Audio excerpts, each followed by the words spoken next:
The last time I visit a particular hospital, I went there with a patient. There is no oxygen. Imagine, in Gambia, there is no nebulizer for the asthmatic patient in that hospital. It is a risk to live in this country as of now. When we have in private hospitals with medicines and equip what of our public hospitals, how many of you or how many of us Gambians we can afford these private hospitals? How many? Most of these politicians are there for their own pocket. Even their children are not attending our own government schools. It's unfair and unjust. Private vehicles is what they drive. Private vehicles. Look at their salary. Look at their per diems. No concern for the average Gambians. A sad country called Gambia we are living. In 1965, we attained our political independence with the hope that we are going to benefit from our natural resources, with the hope that our citizens or Gambian citizens are going to attend schools, with the hope that Gambians are going to have standard medical facilities with medical equipment, with the hope that Gambia is going to enjoy greatly from her natural resources. Kairaba Jawara fought for this. For several years, he was fighting for the independence of the Gambian people. He died, of course, as an elder statesman. But today, as I'm speaking, look at the Gambia that we have at hand. Look at corruptions and bribery in this country called Gambia. We are living in a country gone mad. Corruption in each and every sector in this country called Gambia. High rate of corruption. A country that tolerates and accepts corruption is not going to move. Gambian citizens enjoy low standards of living from the hands of our politicians. Sad indeed it is. All our sectors in this country are not advancing in the right direction. How many industries do we have here in this country called Gambia? When Gambian citizens will be educated, no job for them at all. Poverty and starvation in this country called Gambia. That's why election time, they'll be visiting house to house, village to village, requesting our vote, giving us false promises. And then come, when they win elections, they turn a blind eye to the Gambian people, thinking that Gambians are fools. We have to say no to that as Gambians. E.F. Small in 1929 formed a trade union, Batos Trade Union. No taxation without proper representation. Gambians must not pay tax until when they know where their monies were spent.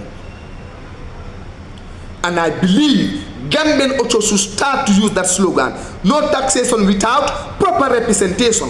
We should not pay tax until and unless we know how our money has been spent by the Gambian government. When our politicians are sick, they go all the way to United States of America, US, India for treatment. But when you and I are sick, there's no medicine for you and I. Go to our hospitals and see. The last time I visited a particular hospital, I went there with a patient. There is no oxygen. Imagine, in Gambia, there is no nebulizer for the asthmatic patient in that hospital. It is a risk to live in this country as of now. When we have in private hospitals with medicines and equip What of our public hospitals? How many of you or how many of us Gambians we can afford these private hospitals? How many? The best time to wake up from the slumber is now. But sometimes I wonder, what is wrong with the Gambian people? In fact, we vote more when our leaders are failing to bring development. That is the time that we vote more. During election or before election, they will come and provide us with cooking pots, bag of rice, and then we sell our vote. Look at how this country is moving, but we will never talk. Most of these politicians are there for their own pocket. Even their children are not attending our own government schools. It's unfair and unjust. Private vehicles is what they drive. Private vehicles. Look at their salary. Look at their per diems. No concern for the average Gambians. Their concern is solely on their family.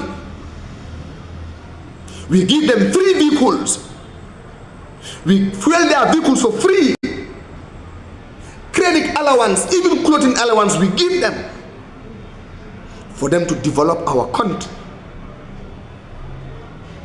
But then why is the development? What are they giving us as Gambians? What are we benefiting as Gambians? Just look at our Gambians now on social media. These are the kind of things that we should be saying to each other or telling to each other, but now it's the opposite. I only wish and pray Jame was around and look at what the Gambians are doing right now in social media. Each and every sector is moving in the wrong directions, and Gambians are keeping silence and keeping quiet. God save this country called Gambia from the hands of our politicians. For them, politics is all about fooling people, eating their money. Let's be very careful. This is the Gambia that we all ought to enjoy. The national cake of this country must be shared among all Gambians, because Gambian belongs to each and every Gambian. We deserve to enjoy the national cake of this country called Gambia. But only few people at the top are the ones enjoying our resources, and the rest are suffering. Take a look of our streets. How many Gambians now are turning to become beggars?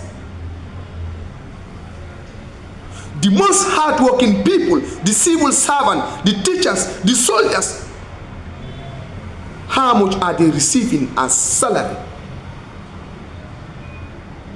Those who work less, the ministers, are receiving more, enjoying much of the national resources, the national cake.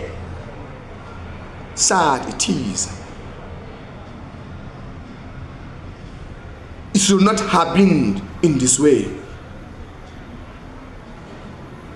Edward Francis Moore will regret, I know for certain, for struggling for the independence of this country called Gambia. John Colifai, of course, we regret for struggling for the independence and the freedom of this country called Gambia. P.S. Nyai, the same. Kairaba Jawara, the same. Farima Singate, the same. For these people, they wanted each and every Gambian to enjoy the national cake. That was their priority. That was their ambition. But now, in this time, in our age, only few people at the top called politicians. Go to our provinces and see the water that they are consuming into their body system, and they are Gambian like you and I. They are paying tax to the Gambian government. For how many years our people are paying tax? Our parents in our markets, look at our markets. When it rains, for them to enter in the rain and of course go to the market and do their shopping, they cannot. Flooding everywhere. Go to some part of the Gambia, in the Combos, when it rains, people will pack their belongings and of course migrate. Some people, they will not sleep the night when it rains, when the ministers are living in mansions. They should be servant for the people.